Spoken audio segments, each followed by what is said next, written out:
Yo voy a trabajar, o voy a presentar los lineamientos del protocolo marco, los lineamientos federales para el retorno a las clases presenciales, en lo que es educación obligatoria y en los institutos superiores. En este material, o esta información, es de la resolución 364 de 2020 del Consejo Federal de Educación que mencionó Elvira en la presentación anterior, que es la que, digamos, tiene los lineamientos de cumplimiento obligatorio.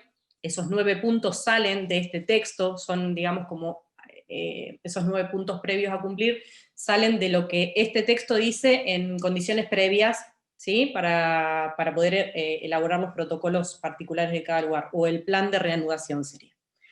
Esta resolución es del 2 de julio de 2020.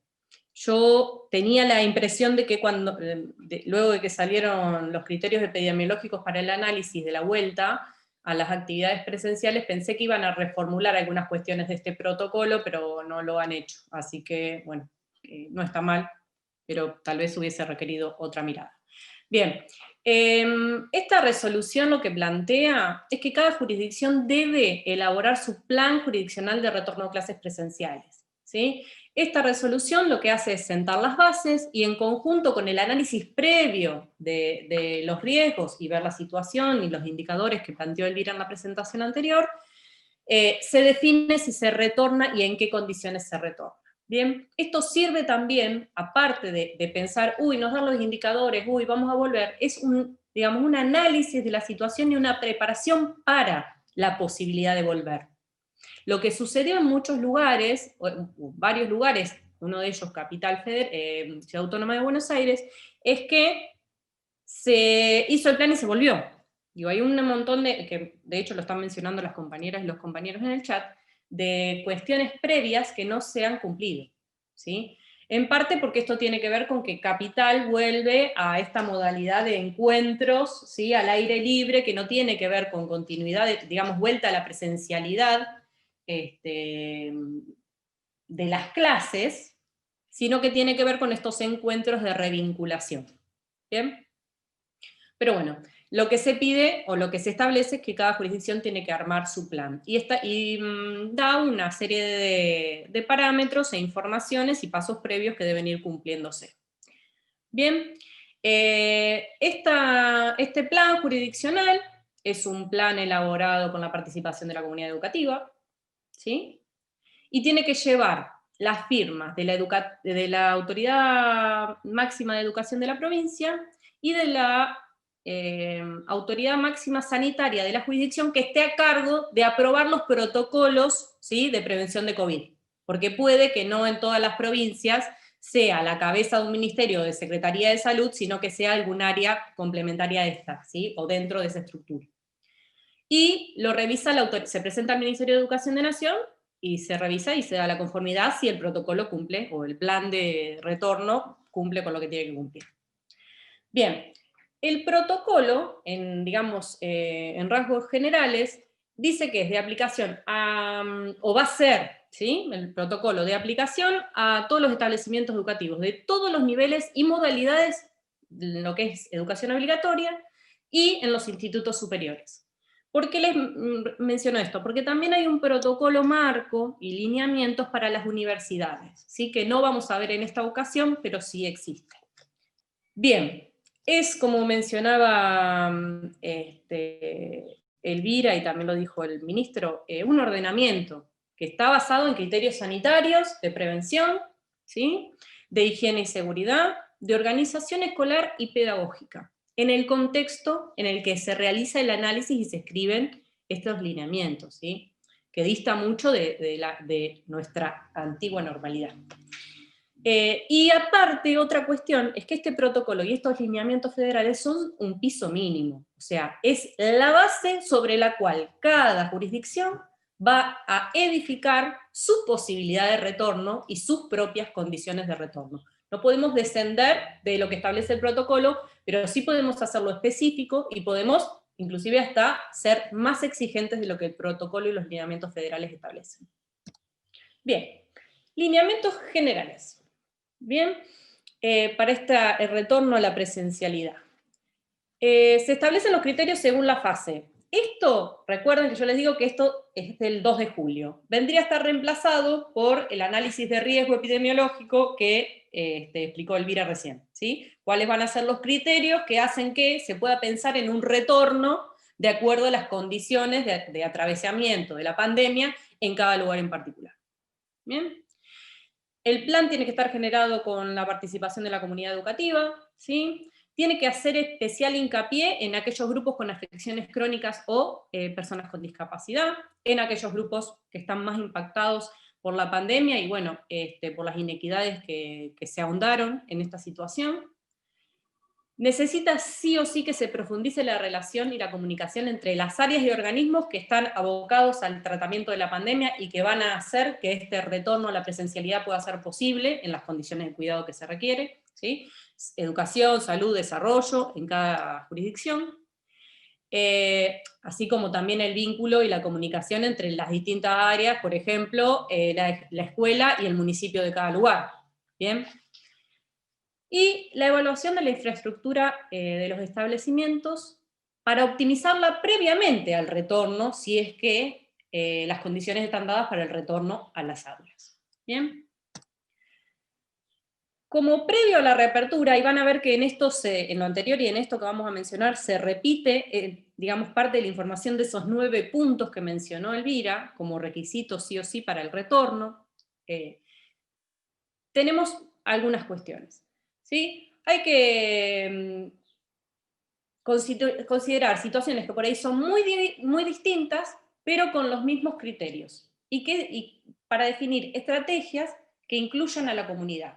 O sea, no solamente pensar que quienes van a volver están en condiciones de volver a la presencialidad, sea al aula o sea un espacio abierto, ¿sí? Porque hay que tener en cuenta los grupos, ¿sí?, de riesgo, las personas con necesidades especiales, la opinión de toda la comunidad educativa, porque para algo esto se habla y se define de elaboración comunitaria, porque también se mencionó, no solamente tiene que ver con la posibilidad de volver, sino que tiene que ver con el querer del alumnado, en este caso, retornar, y la posibilidad del personal de todas las instituciones de también retornar.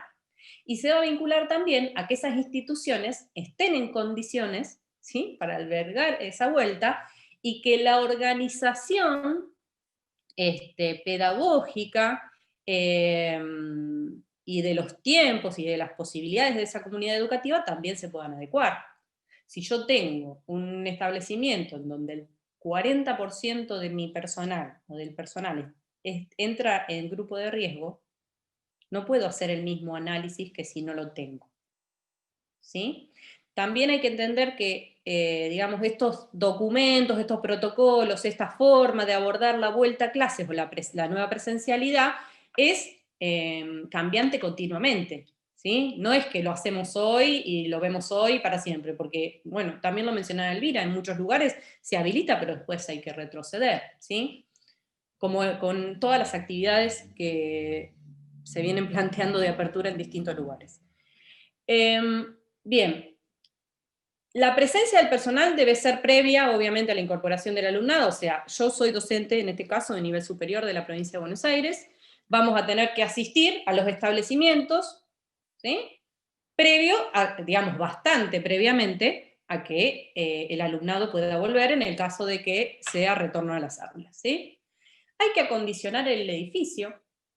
Previo a acondicionar el edificio se puede hacer un relevamiento de cómo está el edificio, ¿sí? Si, o sea, tenemos que hacer un diagnóstico para poder dar solución a esas cuestiones. A nivel sanitario, para que, digamos, establecer si van a poder mantener y sostener las distancias de seguridad.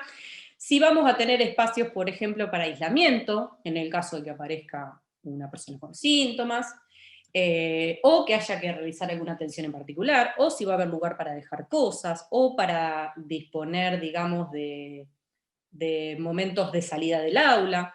Hay muchas cuestiones de lo edilicio que hay que analizar y que tal vez, se me ocurre, no en todos los lugares puedan ser adaptados y mejorados, ¿sí? Un pasillo de 1 metro de ancho, de 1,5 metros de ancho para circular entre aulas, no lo vamos a poder ensanchar posiblemente como para poder generar 2 lugares de ida y vuelta, Entonces hay cuestiones que sí se van a poder hacer y otras que no. Y vayamos pensando que estas cuestiones que se plantean, de análisis, de modificación o de adaptación, hay que hacerlo en este momento, ¿no? Digo, ¿cuánto tiempo vamos a tener para el análisis, para la discusión, para el armado? No es casual que en muchos lugares se haya vuelto a las clases sin la participación y sin escuchar lo que la comunidad educativa tiene para decir, ¿sí? Bien, capacitaciones y ensayos, ¿sí?, sobre medidas preventivas y procedimientos. En este caso no es necesario solamente que se capacite y se adiestre o se realicen ensayos sobre lo que es específico de prevención del riesgo de contagio de COVID, sino que hay toda una serie de riesgos previos existentes en los establecimientos educativos a los que también hay que prestarle atención. Nosotros, por ejemplo, en el ISTATE, cuando vemos los protocolos de los distintos lugares de trabajo, por fuera del ámbito educativo en este caso, hacemos hincapié en que no solo hay que revisar cómo voy a hacer prevención de COVID, sino que en todo caso, si tengo medidas preventivas para otro tipo de riesgo, por ejemplo, tener una amenaza de bomba o un principio de incendio y tener que evacuar, yo también tengo que revisar todo eso para poder adaptarlo a las nuevas condiciones de uso y de presencia de personas en esos lugares. Digo, hay cuestiones que parecen como que están pensadas y son simples, pero esto en mi cabeza, se los tengo que decir, me empieza a sonar cada vez más complejo, ¿sí?, a medida que avanzo en el análisis pensando en la situación educativa. Gestionar los elementos de protección y limpieza, mencionaban varios compañeros y compañeras en el chat que, bueno, no se provee, ¿quién lo provee? ¿Quién tiene la responsabilidad? Acá, bueno, las autoridades jurisdiccionales son los que tienen la responsabilidad, y de ahí por cadena jerárquica hasta llegar a las instituciones. Incluir ayuda externa en gestión de casos, vulneración de derechos, hacer un mapeo o actualizar el mapeo que se tenga a nivel territorial de esos otros actores externos a la institución que puedan darnos una mano o que, digamos, con quienes tenemos red para abordar estas situaciones. Articular las escuelas con el primer nivel de atención de la salud para no solo estar prestando atención a lo que es COVID, sino a otras cuestiones que se han visto, digamos, profundizadas como riesgo durante la pandemia, ¿sí? El tema del cumplimiento del calendario de vacunación, el estado nutricional, ¿sí?, o los controles de salud, porque muchas cosas se han desarticulado en el contexto en el que estamos atravesando. Entonces también se incluyen, digamos, pensar en estas cuestiones.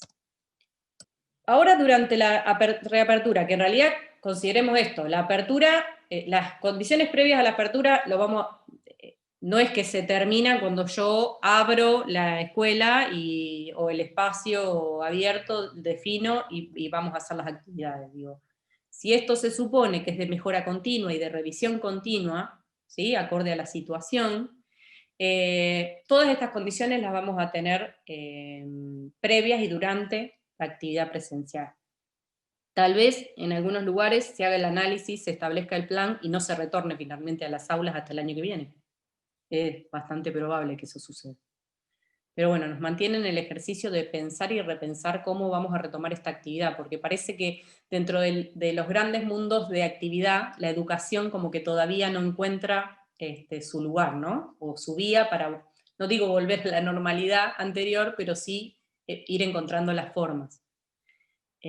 Por ahora lo encontramos en la virtualidad como se puede sostener.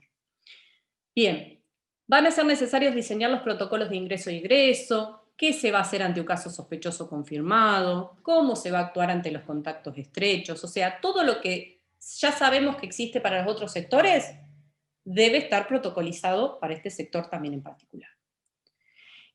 ¿Cómo se va a abordar la continuidad pedagógica no presencial? Porque no van a retornar todos y todas a las aulas, ¿sí? ¿Cómo se va a sostener esto? Digo, ¿quién se encarga de la presencialidad? ¿Quién se encarga de la virtualidad? Generar espacios en donde, digamos, todos los actores involucrados puedan evacuar cuáles son las dudas que tienen, digamos, los temores que despierta esto de volver a encontrarse o el no volver, ¿sí? ¿Cómo cerramos el año en estas condiciones? Digo, hacer como un espacio, que también lo mencioné en el siguiente punto, a todo lo que tiene que ver con la emocionalidad de lo que despierta y lo que genera esta situación. Lo que estamos atravesando ahora, lo que significaría volver a las aulas o no volver a las aulas hasta el año que viene. En este atravesamiento también prestar mucha atención a que se siga cumpliendo digamos, con el abordaje de la ESI dentro de las instituciones educativas, y que esto pase no solo digamos, por la voluntad de cada docente, o cada integrante de los equipos de las instituciones, sino que realmente sea un trabajo de abordaje integral de las comunidades educativas. Sabemos que en esta situación de aislamiento y de distanciamiento, en muchos hogares con muchas vulneraciones se dan situaciones aún peores, y las instituciones educativas y los equipos de las instituciones, que muchas veces cumplimos otros roles, o dentro de nuestro rol también está la función de sostener y ayudar, no lo estamos pudiendo hacer porque no podemos llegar. Bien, organizar y habilitar espacios no escolares, ¿sí? Digamos, vinculado a los puntos anteriores, vinculado también a este retorno a actividades de encuentro, pero no dentro de la institución educativa. Fortalecer la comunicación por todas las vías que existan y que encontremos, y generar información que sea de fácil lectura y acceso.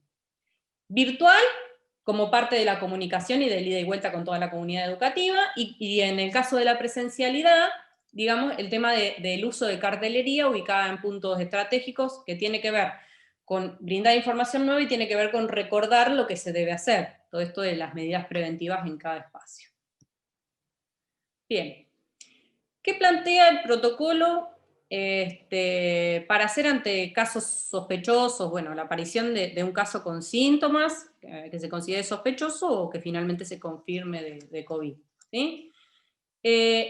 Plantea así, como parámetro general, que se va a suspender la actividad durante todo un día para realizar las tareas de desinfección, de acuerdo con los protocolos. No dice quién la va a hacer, no dice los protocolos, porque se supone que todas esas cuestiones son de escritura por parte de cada jurisdicción, tomando lo que dice el Ministerio de Salud de Nación, tomando los protocolos que ya están escritos, pero a elaborar, no está en el protocolo nacional. Nos plantea, ofrece dos formatos de organización de las aulas de manera distinta, esto siempre con retorno a la presencialidad dentro de las instituciones. Uno es el aula por grupo, que tiene que ver con tomar el grupo completo de alumnos y alumnas de ese aula, dividirlo de modo tal en tantas partes como sea necesario para que nos dé el distanciamiento de seguridad de 2 metros, ¿sí? Entre personas y con el docente. Esto en realidad lo que significa es yo dividido en grupos, cada grupo va un día. Supongamos que tenemos un aula y la dividimos en 3 grupos, bueno, se organiza el cronograma de asistencia a la presencialidad, ¿sí? al aula, en distintos horarios, y también puede ser en distintos días. ¿Bien? Porque en realidad lo que se piensa es que no es que volvemos como estábamos antes, sino que se va a volver por periodos más cortos, con un montón bueno, que estamos viendo ahora, un montón de medidas, pero bueno, el aula por grupo significa que va a haber un grupo en un momento, ese grupo se va a ir, va a haber otro grupo en otro momento, ese grupo se va a ir, y esos grupos no van a tener vínculo, ni aproximación, ni contacto entre ellos. ¿Bien? Otra posibilidad es el aula burbuja. En el aula burbuja hay varios grupos, ¿sí? Manteniendo las distancias, pero cada grupo se considera como una burbuja. En el anterior era un solo grupo, en este pueden ser varios grupos, muchos más pequeños, ¿sí? Que tienen vínculo con distancia de seguridad entre ellos y ellas, y con la docente, y a su vez entre grupos también existe una disposición espacial de distancia. Esto no solamente se relaciona con la disposición de distancia en el espacio, sino que dentro del aula, sino también en todo lo que tenga que ver con circulación por fuera del aula, al ingreso, al egreso, ¿sí? Y en todas aquellas otras actividades que, qué sé yo, hacemos un momento de descanso para poder ventilar el aula, bueno, tenemos que salir todos y tener un lugar donde nos vamos a ubicar, y si somos de aula burbuja, esos pequeños grupos de esa burbuja tienen que estar en un lugar asignado donde se cumplan nuevamente estas distancias de seguridad y no vinculación entre los integrantes.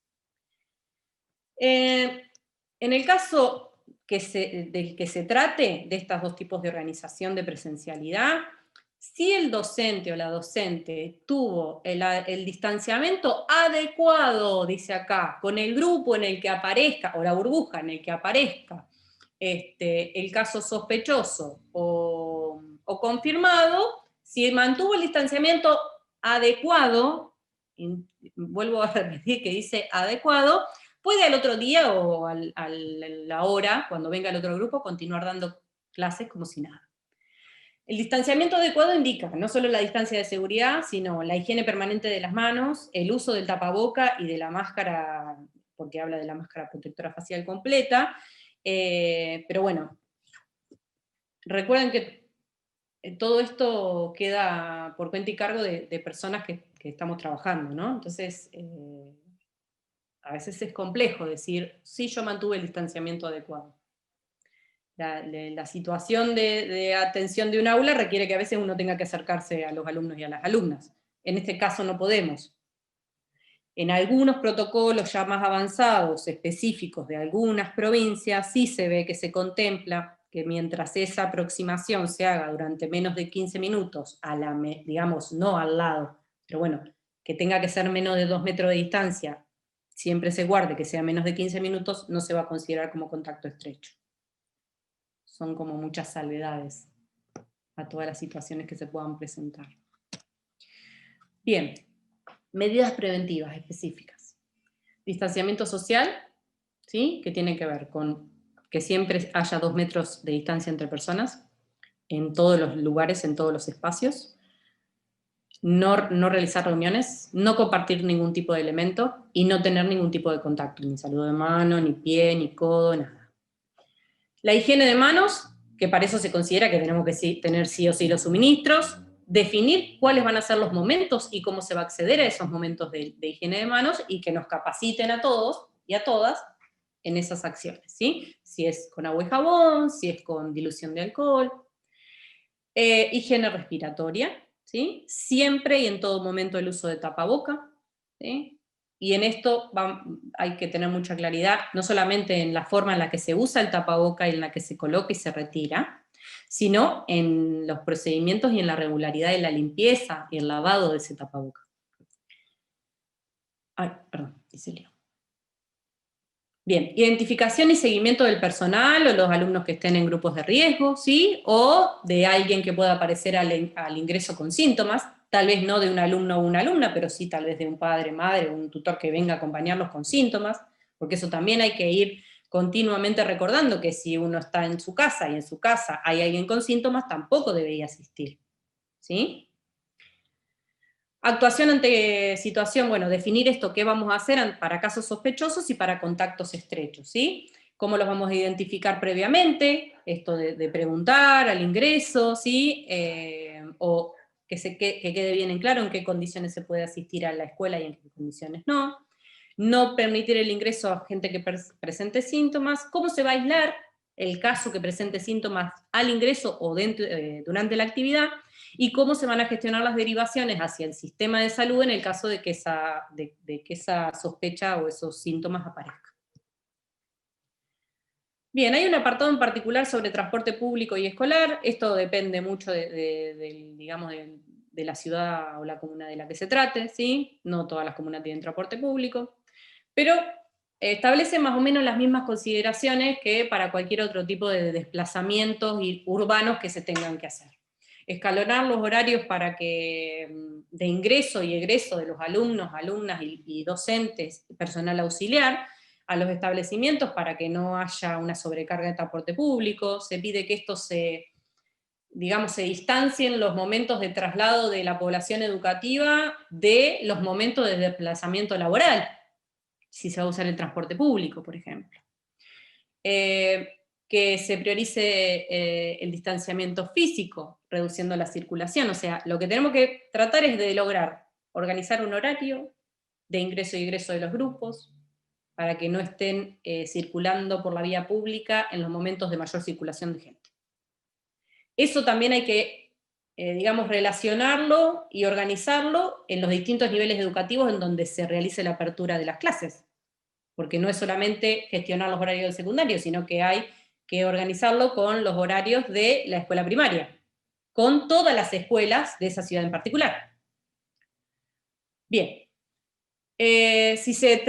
cuando se autorice en los lugares que exista transporte interurbano, hay que ofrecer a los docentes, y yo incorporaría acá a otros miembros de los equipos, que tengan que realizar tareas, la posibilidad de hacer las tareas en forma remota.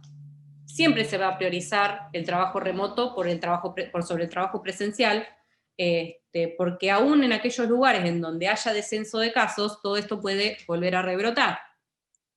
Bien, y para el transporte escolar, los transportes escolares municipales o privados, no establece cuál es el protocolo en particular, pero sí hay protocolos establecidos para lo que tiene que ver con higiene, distanciamiento y manejo de los transportes en general de pasajeros. Bien.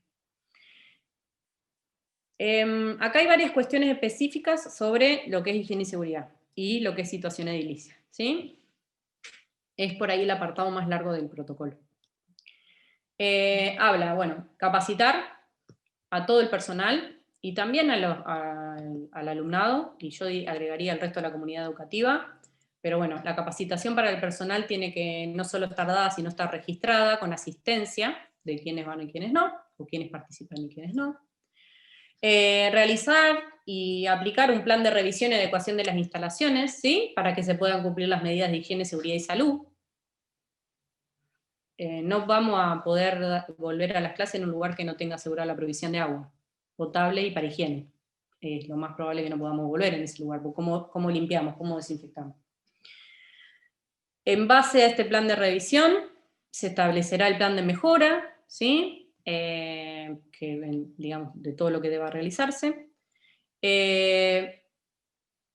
Y hacer una revisión integral de lo que es, o sea, porque acá hace mucho hincapié en los baños, la ventilación, el acceso al agua, pero hay un montón de otras condiciones en las instalaciones escolares que tienen que estar dadas. Insisto, no puedo volver a la presencialidad en lugares donde no puedo asegurar el distanciamiento social. Bien, durante la reapertura se debe establecer que el ingreso de familiares al establecimiento no se puede hacer excepto que haya un turno previo, o que por las condiciones de la situación en particular por la que tenga que ingresar ese familiar, la autoridad del establecimiento lo defina en ese momento. Todas las personas que ingresen al establecimiento deben cumplir con lo que se establece como medidas preventivas para el establecimiento. Se debe definir o ubicar un lugar, acá dice percheros, pero en realidad es un espacio, ¿sí? Cerrado, que se pueda cerrar, donde se deje lo que se trae de la calle, ¿sí? ¿Por qué? Porque lo que se promueve o lo que se establece es que hay que tener la menor circulación de elementos entre la casa y el establecimiento educativo. Entonces, cualquier elemento que no sea de uso dentro del aula, que tienen que ser los mínimos, que se lleve al establecimiento, hay que dejarlo en un lugar donde no entre en contacto con las otras personas, tampoco entre en contacto con las pertenencias de otras personas y no llegue al aula, ¿sí? Ahora, ese lugar tiene que estar ventilado, tiene que ser accesible, pero tiene que estar cerrado, porque si no, ¿quién garantiza que no va a haber faltantes de esas cosas? ¿Quién se hace cargo de la seguridad de esos elementos, no?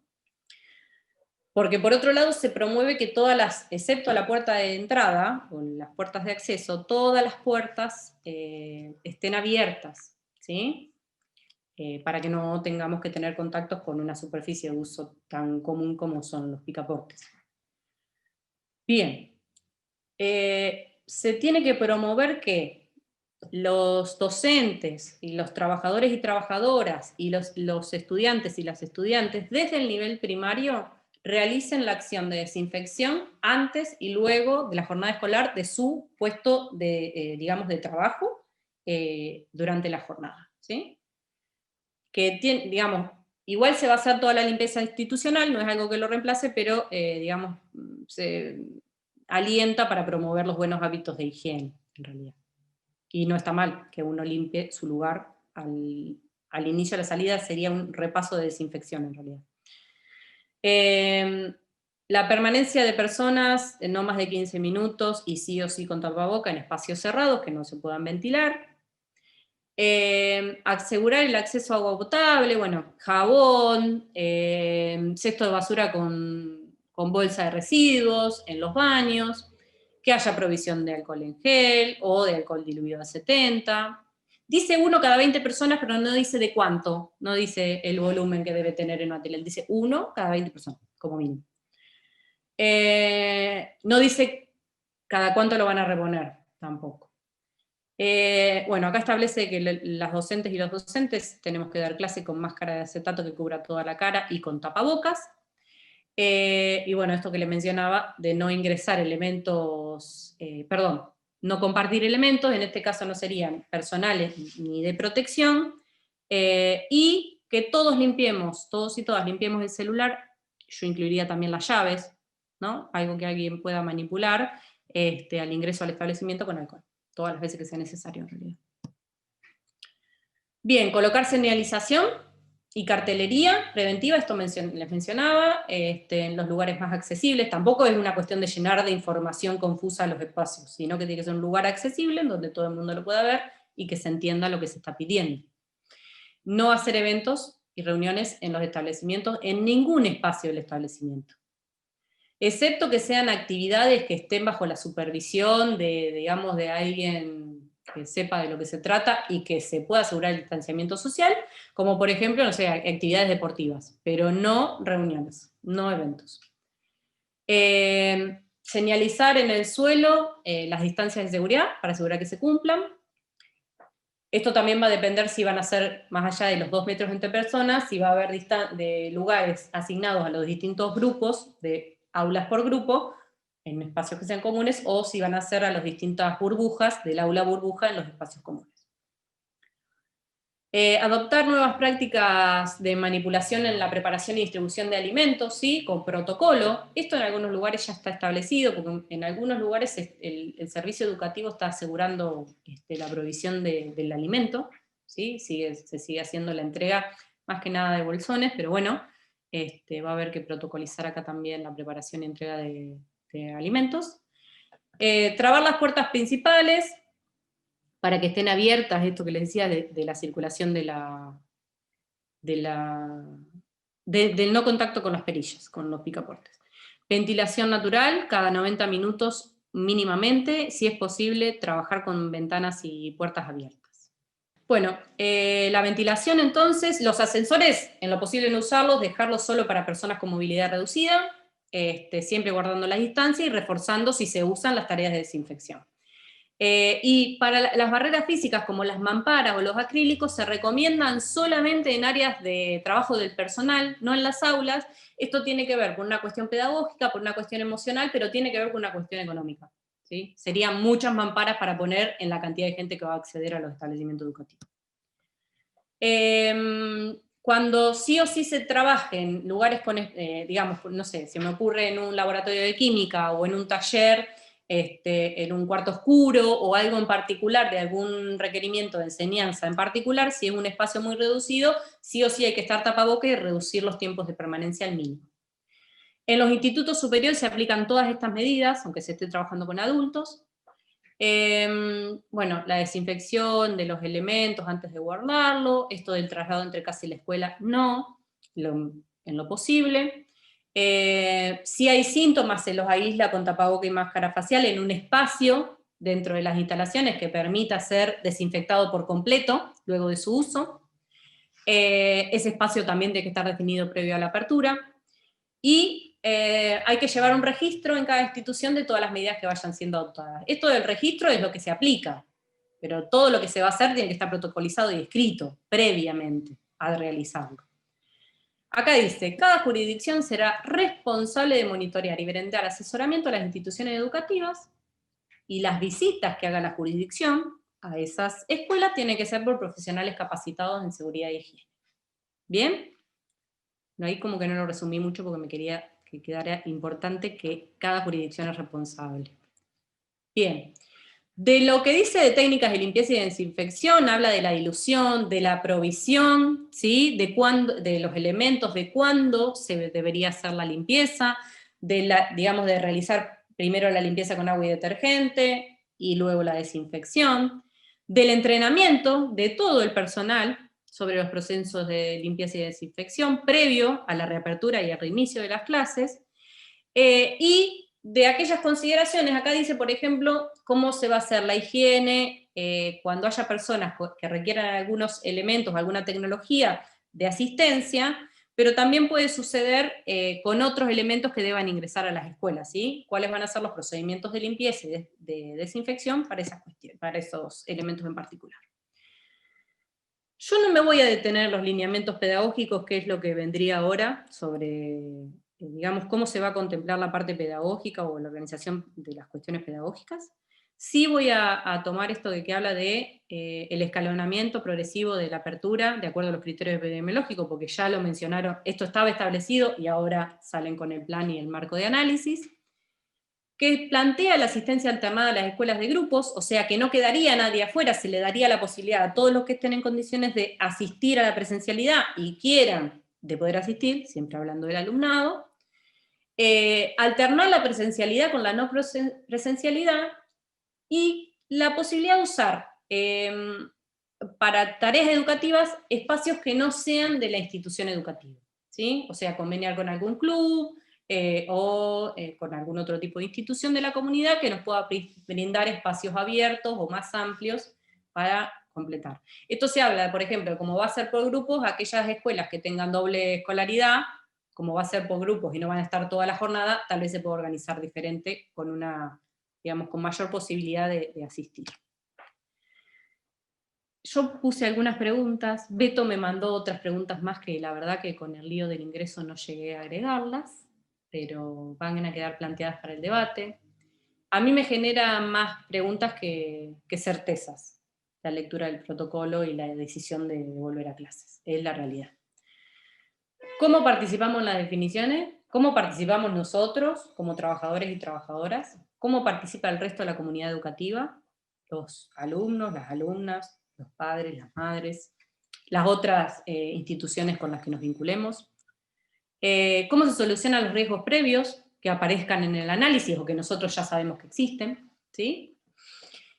¿Cuál es el nivel de responsabilidad en cada etapa? Porque acá hablan de la responsabilidad de la jurisdicción, pero no dicen quién va a ser el encargado de entregar tales elementos, quién va a ser el encargado o la encargada de verificar que esto se cumpla en cada institución en cada momento.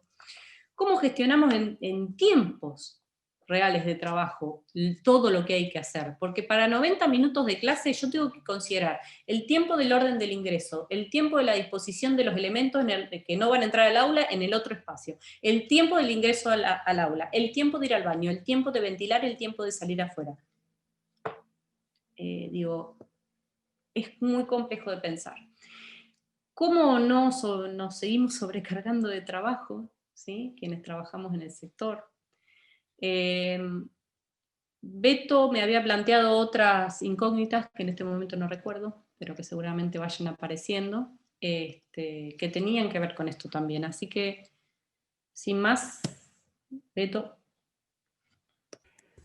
Bueno, la primera lectura es que parece hecho para un sistema educativo que no tenemos, para edificios escolares que no tenemos, para ropa de trabajo que no tenemos, para elementos de limpieza que nos suelen entregar, digamos, sabemos de todos esos elementos, pero la idea es utilizar.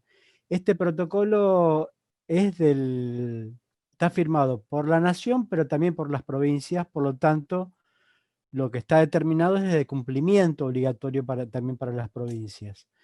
Ahí está claro que